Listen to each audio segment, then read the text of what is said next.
blagodatima koje je nama dao. Allah dželešanuhu jedini koji ima pravo da se obožava, priznajemo i svjedočimo. Muhammed sallallahu alejhi ve sellem, njegov rob, poslanik, zadnji i posljednji, priznajemo i svjedočimo. Neka je salavat i selam na njega i njegovu porodicu i njegove ashabe i na sve muslimane koji ga slijede do sudnjeg dana. Amin. Mi muslimani uvek smo pod optužbom za terorizam. Gdje su muslimani, tu su i problemi i ratovi. Nešto od toga jeste postoji i nešto laže. Sa druge tačke gledašte, hoću da kažem nešto što je Islam dao životinjama od prava.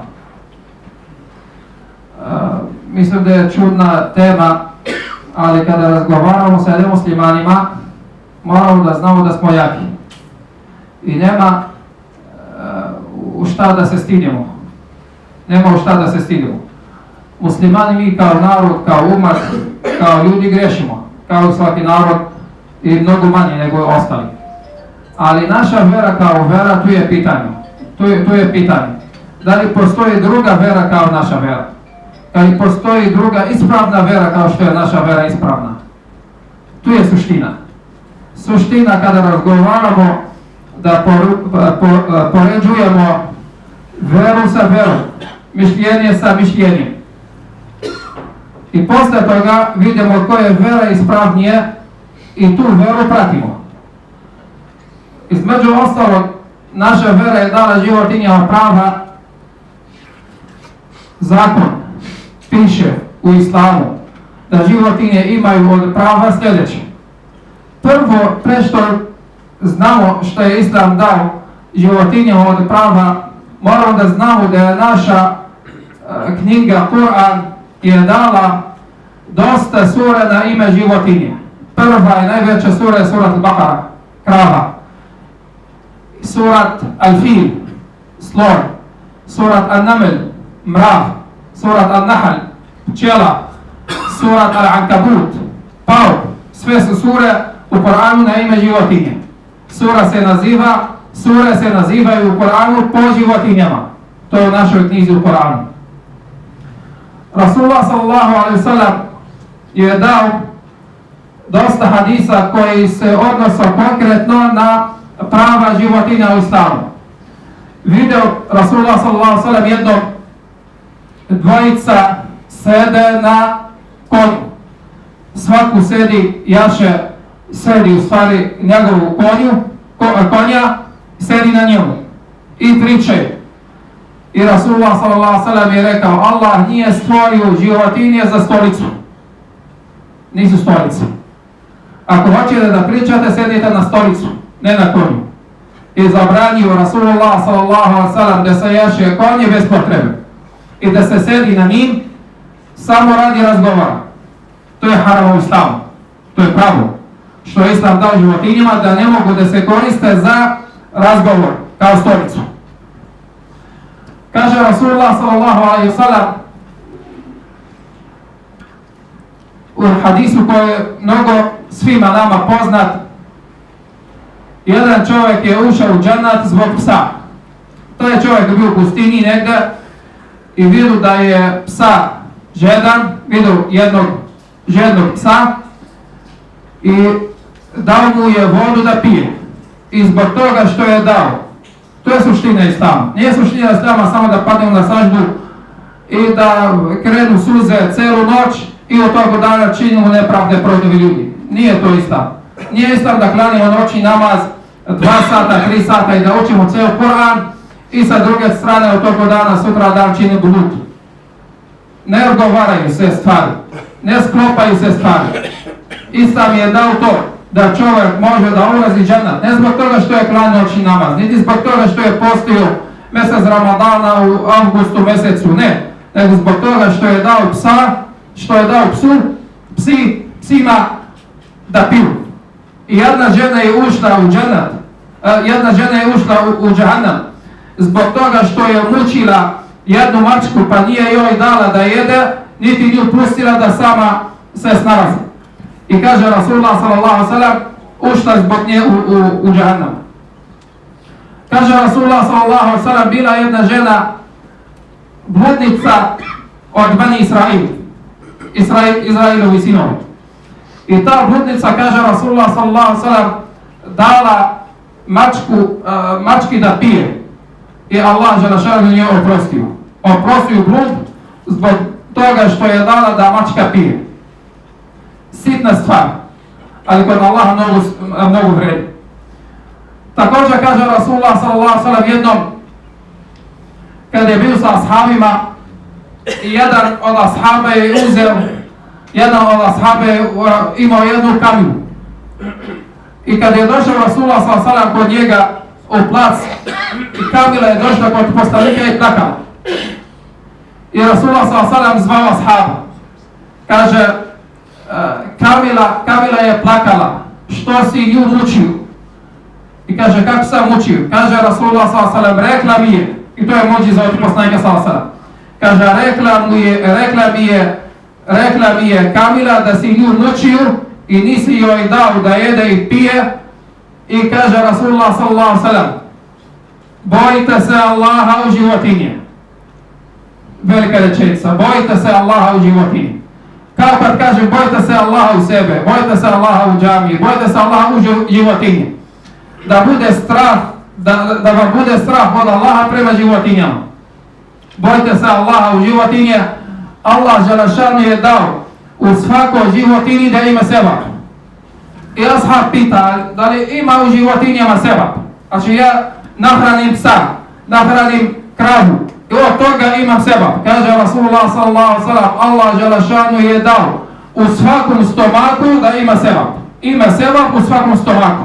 Tu gdje nahraniš taj stomak, bilo koji stomak da nahraniš, imaš od toga sebab.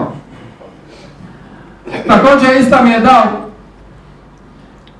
da se oštri nož kada se kolje životinje. I kaže Rasulullah s.a.v. nemojte da mučite životinje tokom zaklanja. I kada neko od vas kolje životinje ko oštre nož, i to je pravo, da brzo umre i da ne osjeća močinu zbog noža. Također kaže Rasulullah s.a.v. nemojte koljiti životinje pored drugog, ispred. Životinje koja hoće da se kolje i kolje se tu. I dođe druga životinja živa i gleda krv i gleda životinju drugu kako je koljena na podu. Kaže Rasulullah s.a.v. to je haram. Psihički da ne osjeća teškoću. Životinja da ne osjeća psihičku teškoću kad vidi njenu sestru da je zakoljena ovdje pred nje, kaže Rasulullah s.a.v. nemojte to da radite. To je veliko pravo. To je veliko pravo. I mnogo vredi to pravo. I mnogo znači, kada čujemo i kada znamo da je Rasulullah s.a.v. to rekao pre 1400-500 godina. Pre 1500 godina, 450 godina, Rasulullah s.a.v. kaže nemojte da koljete jednu životinju pored drugu, ispred drugi. Također, Rasulullah s.a.v. zabranio da se, mi kažemo, pegla. Ranije su uzeli jednu kao nož i sekli su uho ili bušili su uho ili zapalili su nešto od repa da bude kao znak, da označavaju životinje. I Rasulullah s.a.v. zabranio sve to. Da se buši uho i da se nešto zapali ili da seče od repa, ponekad od psa, ponekad od mačke, ljudi seču rep životinje, sve Islam to zabranio. Islam je zabranio borba među životinjama. Kao sad što vidimo borba među petla i petla, između psa i psa, kako rade naši muslimani po selima, to je haram. Kao kad se bore muslimani, čovjek protiv čovjeka, jer to je duša protiv duše. I ono što vidimo borbe od psa protiv psa, od mačke protiv mačke, od petla protiv petla, sve to je haram. I moramo sve da to sklonimo i da ostavljamo. Nemamo pravo da pustimo dušu da ubije drugu dušu. Nemamo pravo. U toj duši ima da činimo seba. Ne da ubijemo dušom drugom. Ne. Sve Islam to zabranio. Moramo sve to da ostavimo i da batalimo. I to je veliki haram. I znam u našim selama kod muslimana kako to radi. I moramo pažljivo da čujemo i da slušamo i da znamo da je to veliki haram. Ti kada pustiš psa na psa i kada pustiš mačku na mačku, kada pustiš petla na petlu da se bore, kao da si pustio dete na dete, kao da si pustio čoveka na čoveka. Isto 100%, bez nikakve razlike. I moramo to da znamo da je haram i da je veliki haram. I da se od toga sklonimo skroz. Također Islam zabranio da se lovi životinje bez potrebe, ako čovjek neće da jede. Ima ljudi koji onako vole iz Maraka da idu na lovu, pa love ptice ostavljaju. I love gazale ostavljaju, i love životinje neke ostavljaju. Pecaju ribu i ostavljaju. Sve što hoćeš da pecaš i hoćeš da loveš bez, ako nećeš da jedeš, to je u Islamu haram. I kaže Rasulullah s.a.v. ima da ti dođe ptica na sudnjem danu i da kaže Allahu Đelešanu, taj čovjek me je ubio bez razloga. Čovjek me je ubio bez razloga. I to je ubistvo. Ubijanje. Kaže Rasulullah s.a.v. ima da dođe, učite taj hadis, ima da dođe ptica na sudnjem danu i da kaže Allahu Đelešanu, čovjek me je ubio bez razloga.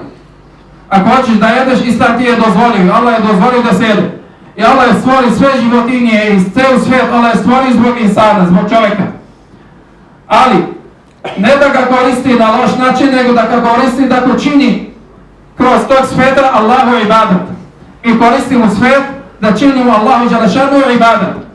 I kada loviš nešto od životinje, što je Allah Đelešanu stvorio život, i da ima dušu, i ti ga ubiješ samo zbog meraka, zbog toga što ti voliš da ideš na lovu i da ti izgleda onako lijepo i posle toga budeš pod haramom ceo život, nemoj to da radiš. Najbolje mudrost što može čovjek da čuje o svom životu, da sevap što čovjek radi ostane i haram što čovjek radi, ukus ode i haram ostaje. Kad čovjek čini neki haram, neki greh, čini blud, ukus od bluda ode, ali greh od bluda ostaje. I kada čovjek čini neki halal, od namaza recimo, od klanjanja, od posta, trud od toga opet ide, ali sevap od toga ostaje. Ostaje sevap od halala i trud se zaboravlja. I ostaje greh od harama i ukus se ostavlja. I ukus se zaboravlja.